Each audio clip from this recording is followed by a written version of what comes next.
I'm Catherine Blake. I'm 36 years old and live in Portland, Oregon, with my husband, Ethan, and our 8-year-old daughter, Mia. Last week, Ethan suddenly passed away from a heart attack while at work. I still can't believe it's real. Everything happened so fast, my brain couldn't keep up. That morning, Ethan woke up early, like usual, made coffee, toasted some bread, and left a sticky note next to Mia's milk. "I'll be home early tonight. Don't forget the blue dress you picked for your performance." He kissed my forehead before heading out, leaving behind that familiar minty scent and the kind of smile that made people feel safe. I remember Mia's eyes lighting up as she said, "Dad promised, okay? I'm the star today." I nodded, smoothing down her hair, my heart full. Just hours later, my world collapsed. It was exactly 11:20 a.m. when I got the call from Lauren, Ethan's assistant. Her voice was shaking. "Catherine, Ethan, he collapsed in a client meeting. They're taking him to St. Vincent. It's serious, critical." I dropped the phone. Cold spread from my feet up to my chest. I immediately called the neighbors and asked them to pick me up from school, then rushed to the car. I don't remember how many red lights I ran. My hands were trembling the whole time, and I kept whispering, "Please, no, please not this." By the time I arrived at the hospital, the doctor just shook his head. Ethan had died at 11:18 a.m. They said the heart attack hit too fast. There wasn't time to save him. I stood frozen before his body. The man who'd asked me that very morning to grab more maple syrup. Now lying still, cold, gone. I don't know how long I cried, but when I stepped out of that freezing room, the only thought in my mind was to call my parents. I needed them. I needed a hug, comfort, someone to say, "You'll be okay." I called my mom. It rang 5 times before she picked up. Laughter and music burst through the line, numbing me instantly. "Hello? Make it quick, honey. We're having a blast over here," she said, clearly in party mode. I tried to stay calm. "Mom, Ethan's gone. He had a heart attack? At work?" There was a pause, then a nervous chuckle. "You're joking, right? That's not funny. It's Lindsay's birthday. We're having dinner at a Mexican place. Can this wait until tomorrow?" I couldn't breathe. "Mom, I'm not joking. I just saw my husband's body. He's really gone?" "Oh my God," she sighed. "But Lindsay planned this for weeks. Are you okay? I'll come by tomorrow, all right? Now's not the best time." Not the best time. I ended the call before she could finish. I collapsed onto the hospital hallway floor, gripping my phone, tears flooding my face. In the worst moment of my life, all I had wanted was an embrace. But all I got was a careless brush off.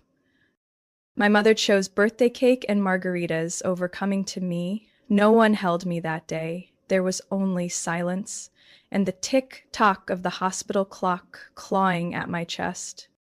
That night, Mia and I curled up in a room filled with the smell of unwashed shirts Ethan left behind. I couldn't bring myself to tell her her father wasn't coming home. I had no idea how to say the words. But one thing I knew for certain, from that moment on, I had to toughen up. Not just to survive, but to protect my daughter from the very people who were supposed to be our refuge. Ethan's funeral was held on a Saturday morning at a small chapel on the west side of Portland. The sky was crystal clear, sunlight cutting through golden maple leaves. A cruelly beautiful light on the day my heart shattered a second time. Mia and I arrived early. She wore the sky blue dress Ethan once called her real princess gown. I braided her hair just the way he used to on special days. She held my hand tightly, eyes red but resolute. Not a single tear fell from her. I, on the other hand, had to pull over 3 times just to breathe. The first to arrive were Ethan's close colleagues from the financial law firm. They brought elegant floral arrangements. A few couldn't hold back tears when they saw me. Ryan's, Ethan's supervisor, hugged me tightly before whispering, voice hoarse, he was the only one here who turned down commission to get higher life insurance for his family. Not everyone would do that. I tried to smile, but my throat tightened. Every kind thing Ethan ever did for us now weighed on my chest like warm bricks. comforting and crushing at the same time. I turned, looking for my parents. They had promised to come early to help welcome guests, but by 9:50, 10 minutes before the service, the family section was still empty. At 10:03, my phone buzzed, a text from my mother. Stuck in construction traffic. GPS says 15 minutes late. Save us some seats. Save seats? I reread it, hoping I misunderstood, but no. They were going to be late to the funeral of the son-in-law they once called America's best, and they wanted me to reserve spots.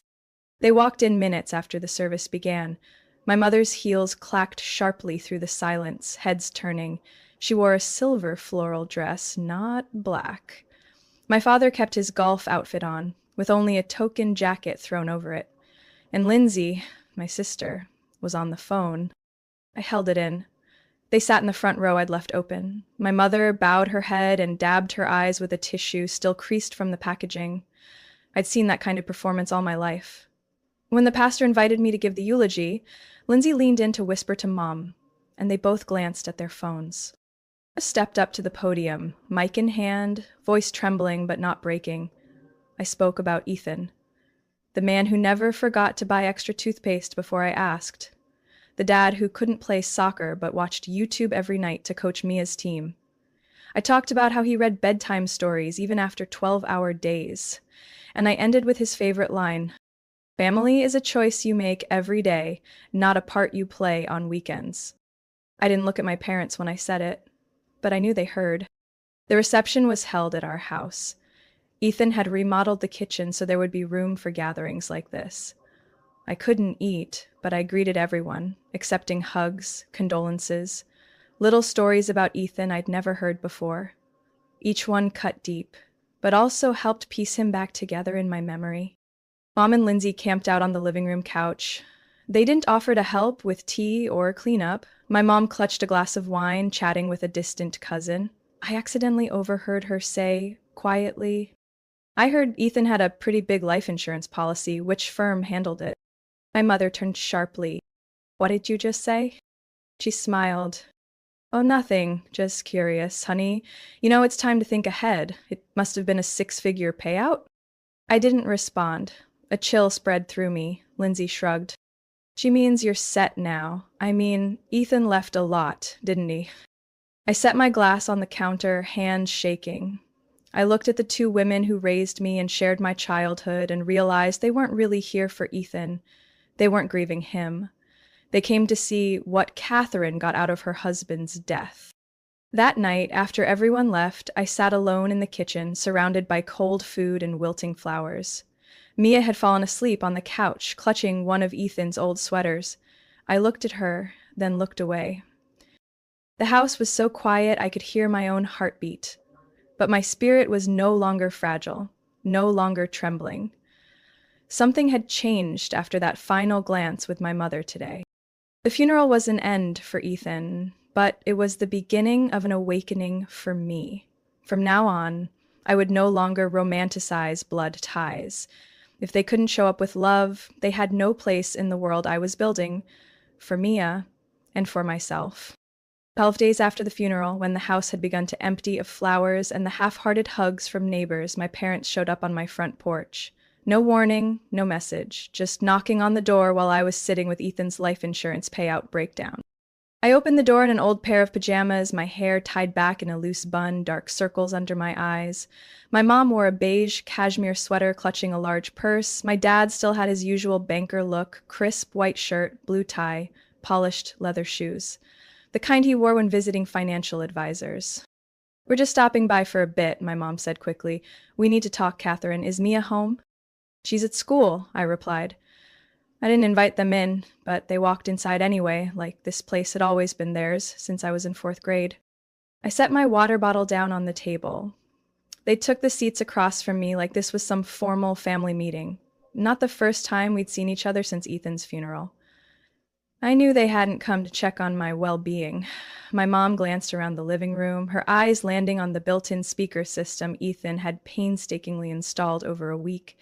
My dad cleared his throat, like queuing up a rehearsed speech. "Catherine, we know you're exhausted. Losing Ethan was a shock, no one denies that, but you need to think ahead. For Mia, for the family. I sat still, my hands clasped tightly. What are you saying? I asked. Well, your mom and I are getting older. Medications aren't cheap, pensions barely cover essentials. Your mother's having serious knee trouble. Doctor says surgery's needed. He paused. And Lindsay, she's still struggling with her art studio. No one buys paintings anymore. It's stressful for her. I exhaled slowly, still silent. Ethan! My mom jumped in. He was responsible. He made sure you and Mia would be taken care of, right? My mother left. Enough. Yes, I said flatly. Then, my dad leaned forward, voice low and steady. We think it's only fair that 50% of that life insurance goes to the extended family. Half for you, Mia, and your mother. Half for us, your parents, and Lindsay. It's reasonable. No one loses. I let out a laugh, dry, empty of humor. Excuse me? You might not agree, he went on, but consider this, Catherine. We paid for your college, your first car, the down payment on your first apartment. Don't you think it's time to give back? By using my husband's death benefit, I asked, voice barely above a whisper but sharp as glass. That money's meant for Mia's education, for her to have a good life. It's what Ethan wanted, not for my mother, not for Lindsay, who, by the way, still doesn't hold a stable job at 32. You're overreacting, my mom said, placing a hand on my shoulder like comfort. Families share.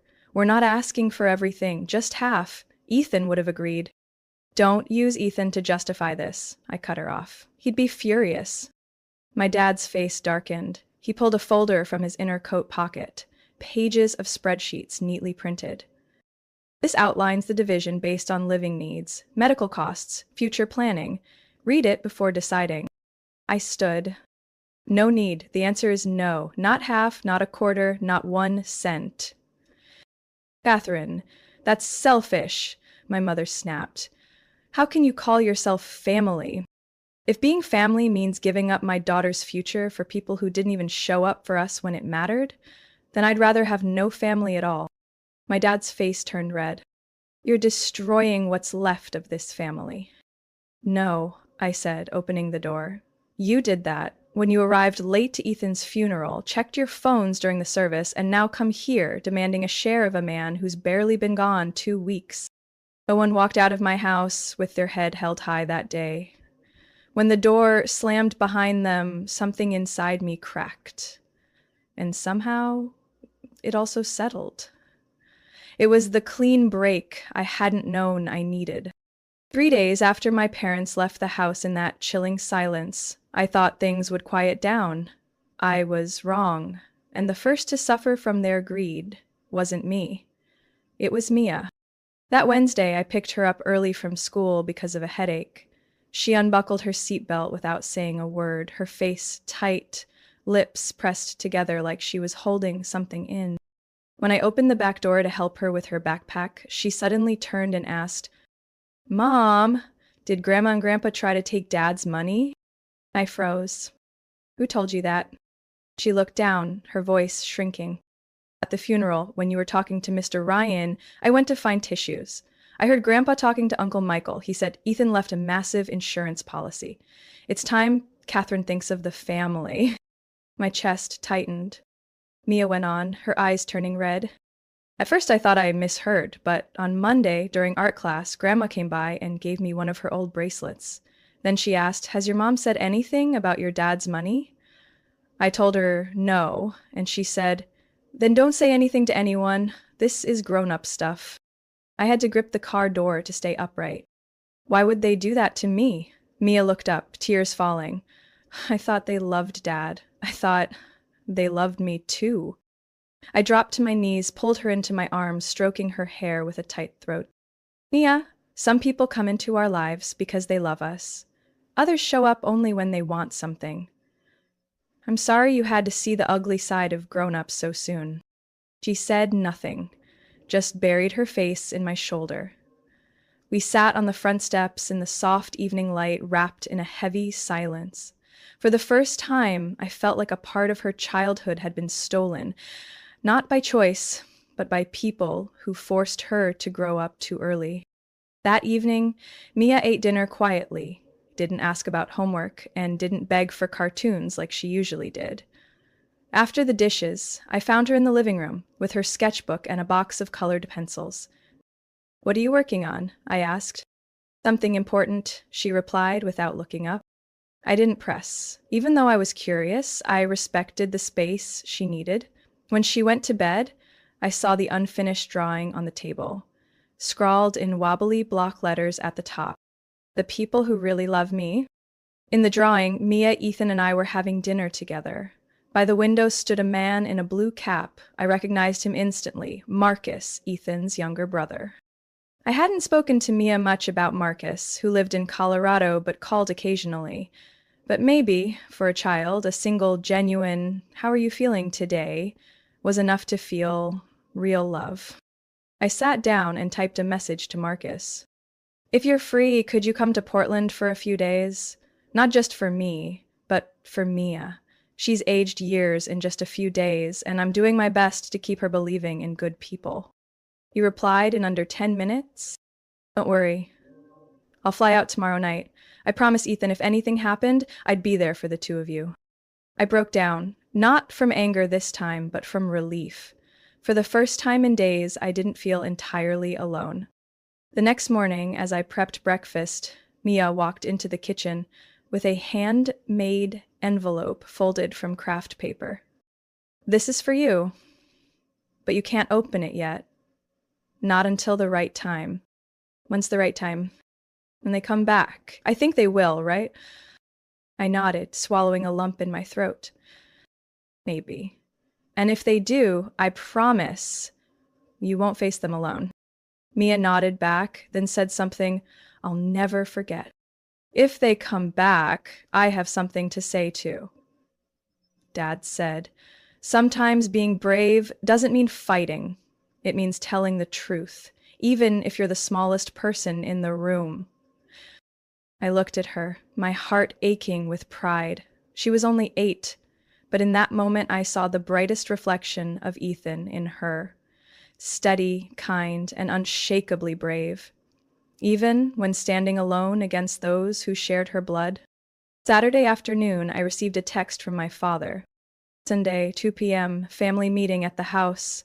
Something important to discuss. Bring a family spirit, not resentment." I read it 3 times, still unable to grasp what they were thinking.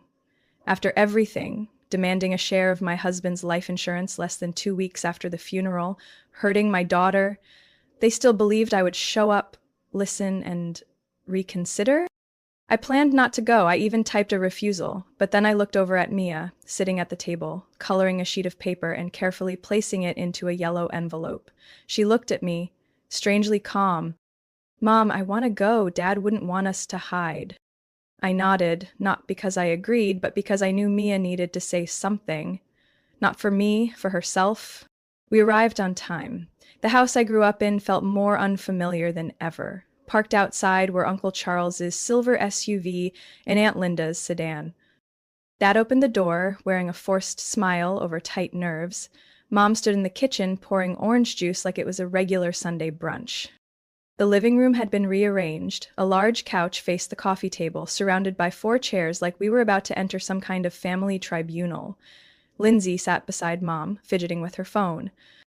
As Mia and I walked in, every eye turned to us. I looked around and spoke bluntly. "If this is about Ethan's insurance money, we won't be staying long." "Catherine," Dad said, overly calm. "This is about honest discussion. No one's pressuring you." "Then let's be honest." I sat down, pulling Mia close. "We've thought this through," Mom began. "We want to propose something fair. 40% of the insurance goes to us, 10% to Lindsay to start her art studio. The remaining 50% stays with you and Mia." "Fair?" I laughed. "Fair to whom? Lindsay, who's never held a job longer than 6 months? Or to you two, who showed up late to the funeral and asked about the insurance while I was arranging my husband's burial?" "You're insulting everyone here," Lindsay snapped. We're here for family. You're just hoarding money. Before I could respond, Mia quietly stood and pulled the yellow envelope from her small purse. The room fell silent. I'd like to say something. Mom frowned. This isn't something kids should be involved in, Mia. If it's not right for me to hear, Mia said calmly, then adults shouldn't have said it in front of me. She unfolded a paper creased in thirds. On the front, written in bold red crayon, family love invoice. Mia took a deep breath and read aloud. It was at the night Mom and I found out about Dad. $0. Not present, all to check on me when I cried every night. $0. No calls. Tell me everything will be okay. $0. No one said that. Bring gifts just to ask if I miss Dad. Then ask Mom about money. $0. Present but not for me. Real love, priceless but not present. The room went still. I heard Mom swallow hard. Lindsay put her phone down, her face burning red. Dad couldn't meet Mia's eyes. I just want to say, Mia finished, folding the paper, I still love Grandpa, Grandma, and Aunt Lindsay. But if love only shows up when there's money, that's not the kind of love I need. I squeezed her hand, overwhelmed with pride. We'll be going now, I said, standing up. Catherine, Mom stammered, are you cutting us off? No, but from now on, if you want to see your granddaughter, you'll have to relearn how to be grown-ups, not people demanding money while their daughter is still in mourning. Mia and I walked out of that house like stepping off a stage we'd been forced to perform on for years. And for the first time since Ethan passed, even though the grief remained, we had reclaimed something worth more than any insurance payout: our dignity. Monday morning, after the family meeting, I woke up in a haze of exhaustion and relief. Mia had fallen asleep early the night before, saying nothing after delivering her emotional invoice to the room. But I knew something inside her had shifted, just like it had inside me. We weren't the silent ones anymore. The first thing I did was call Ethan's attorney, Valerie Myers, a sharp, no-nonsense woman in her early 40s who had helped us draft Ethan's will and set up Mia's scholarship fund. Catherine, you did the right thing by calling early, Valerie said after I explained the family ambush. I'll draft a formal notice stating that all of Ethan's assets are under legal protection and any attempts to interfere could be considered financial harassment. I also want a firm boundary in place, I said clearly. I don't want them around Mia. No calls, no gifts, no surprise visits. Do you want me to send a cease and desist? Not yet, I sighed, but be ready. I hung up and blocked every number. My parents, Lindsay even, Aunt Linda. Who had the nerve to message me afterward? Family is about sharing, not dividing. I hope your little girl doesn't get hurt by your stubbornness. I didn't respond. I didn't delete it either. I saved every message, converted them into PDFs, and forwarded them to Valerie, as she advised. That same day, I called Mr. Daniels, the principal at Mia's school. I need your staff to strictly enforce pickup protocols. No one outside my approved list is allowed to approach Mia, even if they claim to be family. Unless I give written permission, keep them away. He agreed immediately, and I could tell he'd already heard whispers. We'll heighten gate security and notify the entire faculty, he reassured me. Mia's a bright, well-loved student. We'll keep her safe. I felt a bit lighter, but deep down, I remained on edge. With my parents, greed always came dressed in morality. They'd wear the label of caring grandparents if it gave them leverage to access any part of my life or my daughter's. 2 days later, a large cream envelope was slipped under our door.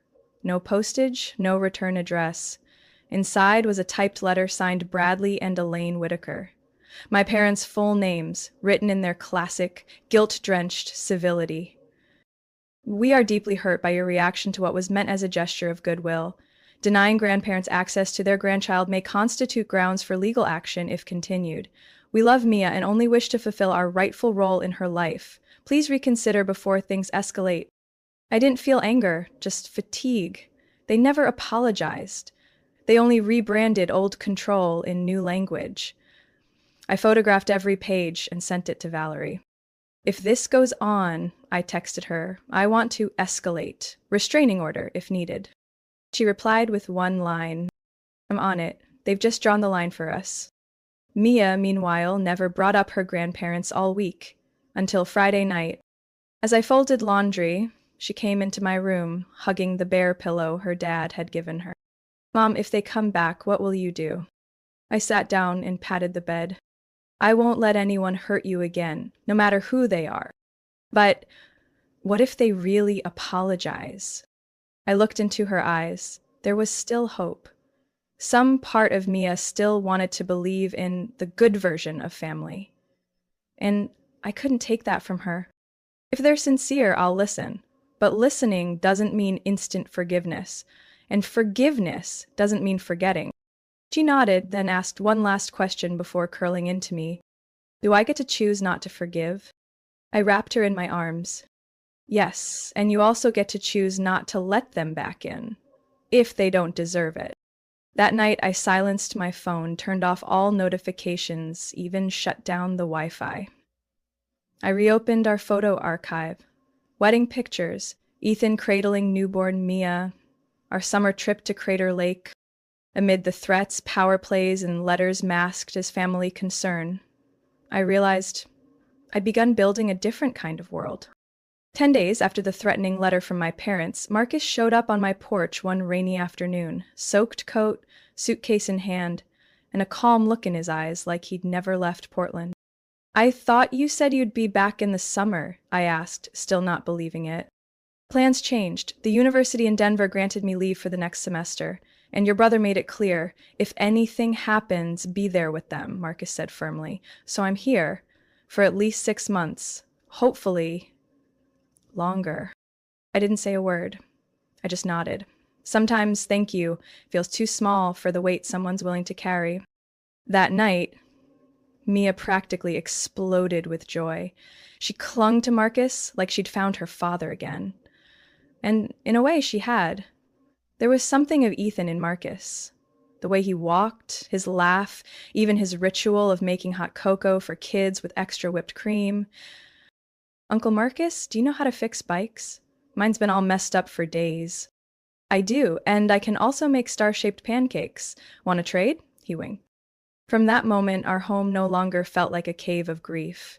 Having another adult around changed everything. Mia clung to me less, and I finally had time to breathe, to think, to sort through the mountains of Ethan's papers. Marcus didn't ask questions. He didn't offer cliché comforts. He simply stayed. When I cried, he didn't preach. He just handed me a tissue. When I exploded over yet another email from my family, Lindsay using a backup account, he calmly said, You don't have to respond right away. You have the right to a life that isn't ruled by other people's rage. But Marcus wasn't the only steady hand. There was another source of comfort. My in-laws, Walter and Helen, from Tacoma, Washington. They called every evening, never intrusive, always asking just one thing.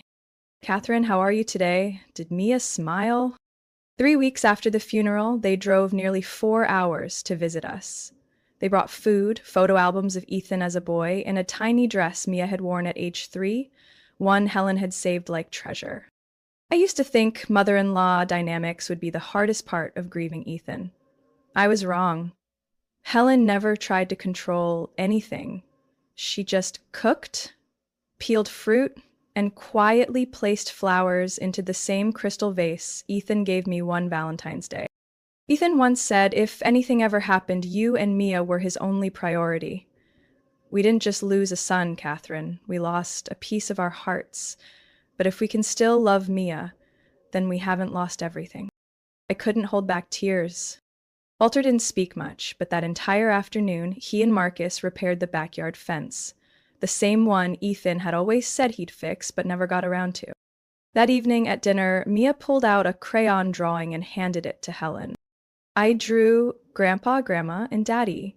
Daddy's sitting on a cloud watching us. You and Grandpa are holding me and Mommy down here. Helen broke down, hugging Mia tight. My granddaughter is just as brave as her dad. From that day on, Walter and Helen started visiting Portland every weekend. They never overstayed, never intruded, but somehow they always showed up exactly when I felt like I might fall apart. Marcus rented a small apartment 3 blocks from our home. He still came over every Tuesday and Friday to cook, took Mia to art class on Saturdays, and sometimes just sat beside me, reading in silence. No one said it aloud, but we all knew. A new kind of family was forming. Not perfect, not the same, but real and steady. One day I asked Marcus, "Don't you regret leaving a stable job in Denver?"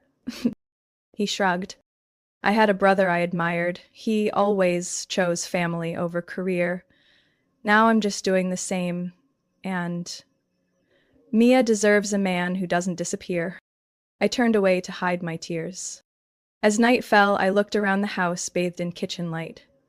Mia chattering about school with Helen, Marcus brewing tea, Walter checking the locks. And I realized losing Ethan left a wound that may never close. But in its place, something else was being stitched, thread by thread, with loyalty, kindness, and chosen love.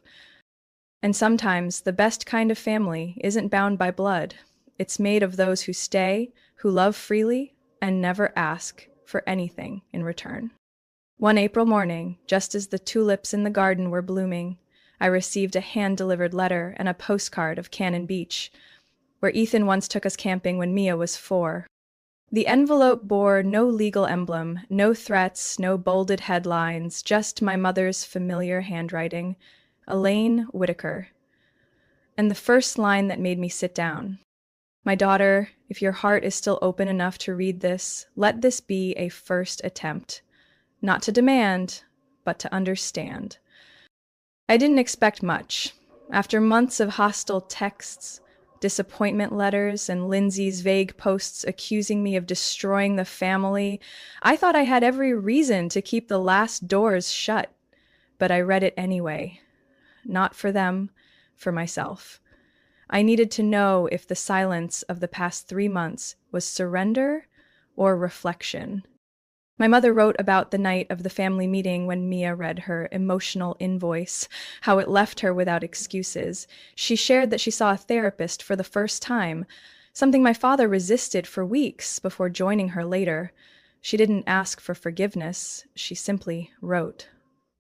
"If I get another chance, I want to start over, not with you, but with my granddaughter, because she deserves more love if the person giving it has finally learned how to love right." I sat with that letter for hours. No tears, no anger, just silence. Later that afternoon, I printed it out and handed it to Marcus. "What do you think?" "I think if this is an act, they deserve an Oscar. But if it's real, maybe Ethan would want you to try once." I didn't reply right away. 2 days later, a bouquet of white daisies arrived at my door. No card, no sender, but I knew. It was Ethan's tradition. He sent them every year on the anniversary of when I started working at the old architecture firm. Mia found them first. "Who sent these, Mom?" "I'm not sure. Maybe Grandma and Grandpa?" She paused. "Did they say anything?" I shook my head. "I think they're trying to speak differently now." That night, Mia left a note on the kitchen counter. "If Grandma says sorry to you, then I'll see her. But you come with me. Only once. Is that okay?" I smiled and folded the note like a tiny treaty, one I vowed to protect. I emailed my mother. "You may see Mia once at Cornerstone Cafe this Saturday afternoon. No talk of money, no talk of the past. If it goes well, maybe there will be a second time." Saturday afternoon, the cafe was quieter than usual. I chose a window seat. My mother arrived 5 minutes early. No heavy makeup, no flashy clothes. Just a woman in late middle age with a small purse and cautious eyes. When she saw Mia, she smiled, for the first time, without expectation or performance. "Hi, Mia." "Hi, Grandma." Mia pulled out a chair for her. I stayed silent, watching. They talked about art class, her favorite scones, and the neighbor's dog that barked every morning at 7. No one mentioned Ethan. No one brought up the broken family. No apologies were spoken out loud, but there were silent moments. Spaces that felt like apologies being rebuilt with action instead of words. Afterward, Mia held my hand walking back to the car. I didn't know Grandma could be that quiet, but I like that kind of quiet. I didn't respond. I just held her hand tighter. A week later, my father sent a letter, shorter but clearer than ever. You were right, I was wrong, no excuses. If allowed, I want to be a grandfather, not someone trying to claim a share. If not, I understand. I haven't replied yet, I need time, but for the first time in months, I unblocked his number.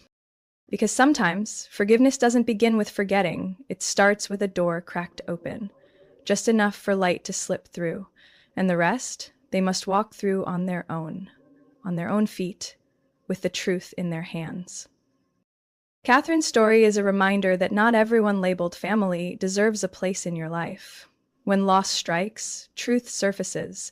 Who cares, and who just benefits? Setting boundaries isn't ungrateful. It's protecting your peace and your child. In real life, sometimes you have to walk away from toxic ties to make room for real connection. Forgiveness may come, but only when change is shown through action, not words. What are your thoughts on Catherine's journey? Would you have made the same choice in her place? Share your perspective in the comments, and don't forget to follow the channel for more powerful stories about family and life.